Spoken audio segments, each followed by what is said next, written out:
Hello my dear Arik, আসসালামু আলাইকুম। K pop TV Bangla চ্যানেলে আপনাদের সবাইকে স্বাগতম। 2025 সালের 29শে ডিসেম্বর জনপ্রিয় কোরিয়ান এজেন্সি অ্যাডোরের অফিসিয়াল বিবৃতি প্রকাশ করে জানিয়েছে এনজেজেড অর্থাৎ আগের নিউজিন সদস্যদের বর্তমান চুক্তিগত অবস্থান সম্পর্কে গুরুত্বপূর্ণ আপডেট দেওয়া হয়েছে। এই বিবৃতিটিতে বিশেষভাবে উঠে এসেছে হানি, মিনজি ও ড্যানিয়েল তিনজনের ভিন্ন ভিন্ন অবস্থান। হানি থাকছে অ্যাডোরের সাথেই। অ্যাডোর জানায় হানি সম্প্রতি তার পরিবারের সঙ্গে কোরিয়ায় আসে এবং এজেন্সির সঙ্গে দীর্ঘ ও গভীর আলোচনা করে। এই আলোচনায় তার অতীতের ঘটনাগুলো নিয়ে খোলামেলা কথা বলা হয় এবং পুরো পরিস্থিতি নতুন করে বিশ্লেষণ করা হয়। সবকিছু বিবেচনা করে হানি আদালতের রায়কে সম্মান জানিয়ে অ্যাডোরের সাথেই থাকার সিদ্ধান্ত নিয়েছে। মিনজির সঙ্গে এখনও আলোচনা চলছে।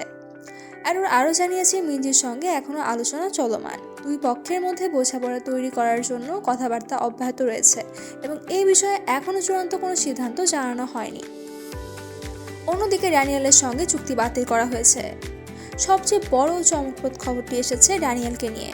অ্যাডোর তাদের বিবৃতিতে স্পষ্ট জানায় যে ড্যানিয়েলের ক্ষেত্রে আমরা সিদ্ধান্তে পৌঁছেছি যে তার সঙ্গে কাজ চালিয়ে যাওয়া সম্ভব নয়, তাই তার এক্সক্লুসিভ চুক্তি বাতিল করার বিষয়ে তাকে জানানো হয়েছে। শুধুমাত্র এখানেই থামেনি অ্যাডোর। তারা আরও জানিয়েছে এই পুরো বিরোধ ও এনজেজেডের কার্যক্রম বিলম্বিত হওয়ার পেছনে যাদের বড় ভূমিকা রয়েছে অর্থাৎ ড্যানিয়েলের পরিবারের একজন সদস্য এবং সাবেক সিইও মিন জিহিনের বিরুদ্ধে আইনি ব্যবস্থা নেওয়া হবে। ভুল তথ্যের কারণে ভুল বোঝাবুঝি তৈরি হয়েছিল। এদিকে অ্যাডোর দাবি করেছে দীর্ঘ সময় ধরে সদস্যরা বিকৃত ও পক্ষপাত দুষ্ট তথ্য পেয়ে এসেছিলেন, যার ফলে কোম্পানিকে নিয়ে নানা ভুল ধারণা তৈরি হয় তাদের।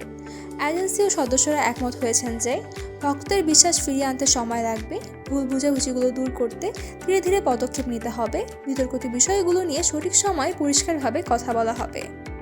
অ্যাডোর জানায় তারা বর্তমানে এসব বিষয়ে কবে ও কীভাবে প্রকাশ করা হবে তা নিয়ে আলোচনা করছে।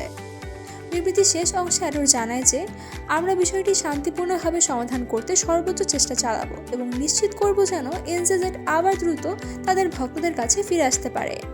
আমরা চাই এনজেজেড যত দ্রুত সম্ভব ভক্তদের কাছে ফিরে আসুক। এর আগের দিন অর্থাৎ 28শে ডিসেম্বর বিভিন্ন গণমাধ্যমে খবর প্রকাশিত হয় যে হাইব নাকি ড্যানিয়েলের চুক্তি বাতিল করার সিদ্ধান্ত নিয়েছে। একজন নাম প্রকাশে অনিচ্ছুক অভ্যন্তরীণ সূত্র জানায় হাইব হানি ও মিনজির ফেরার প্রস্তুতি নিচ্ছে, তবে ড্যানিয়েলের বিরুদ্ধে চুক্তি বাতিল সহ কঠোর পদক্ষেপ নেওয়া হবে। এই খবর প্রকাশের পরে শুরু হয় ব্যাপক সমালোচনা।